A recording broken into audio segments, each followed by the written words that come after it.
मराठा आरक्षणासाठी सुरू असलेल्या आंदोलनाला आता विविध ठिकाणाहून पाठिंबा मिळतोय। नवी मुंबईतील सिडको एक्झिबिशन सेंटरमध्ये आंदोलकांची राहण्याची सोय करण्यात आली। इथं मोठ्या संख्येनं आंदोलक दाखल झाले असून या आंदोलनापैकी एक चक्क रेड्यालाच आंदोलनामध्ये सहभागी करून घेतलंय। नवी मुंबईतील वाशी इथं या रेड्याला आणण्यात आलं असून त्याला आंदोलनाचा एक भाग म्हणून ठेवण्यात आलाय। आंदोलकाचे अनोखे पाऊल सध्या सर्वांचं लक्ष वेधून घेतंय आणि त्याची चर्चा सर्वत्र सुरू आहे। मराठा आरक्षणाच्या मागणीसाठी काही आंदोलक असे वेगळे मार्ग अवलंबत असल्याचं यातून दिसून येत आहे। यामागे नेमका काय उद्देश आहे हे जाणून घेण्यासाठी अनेक जण उत्सुक आहेत।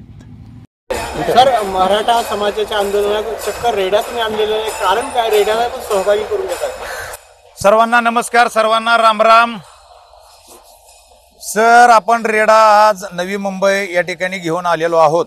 आम्ही निघलेलो आहे 27 तारखेला संध्याकाळी, म्हणजे 28 ही आमची पुण्यामध्ये झाली आणि 28 दिवसभर आणि संध्याकाळी असा प्रवास आमचा मुंबईपर्यंत झालेला आहे। आता मुंबईमध्ये आम्ही रात्री 9 साडेनऊ वाजता होतो वाशी चेंबूर या ठिकाणी, पण तिथून रात्री आम्ही सिडको या ठिकाणी आलेलो आहेत।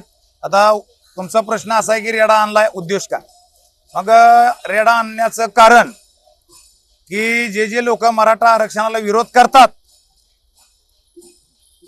त्या लोकांसाठी हा रेडा आपण आणलेला आहे। त्यांनी बघून घ्यावा एकदा, त्यांना घरपोच फ्री सेवा दिली जाईल आपण। तसेच मनोजदादा जरांगे पाटील यांच्याविषयी जी लोक अपशब्द वापरतात त्यांना डायरेक्ट घरपोच सेवा, आणि हा रेडा आणि मी व इतर माझ्या ग्रामस्थ मंडळी व माझे समाज मंडळी या ठिकाणी उपस्थित आहेत। अनेक लोक आहेत। आमच्या सर्वांचा मनोजदादा जरांगे पाटील यांच्या उपोषणाला पाठिंबा म्हणून हा पशु या ठिकाणी आम्ही आणलेला आहे। NTV news Marathi, Navi Mumbai.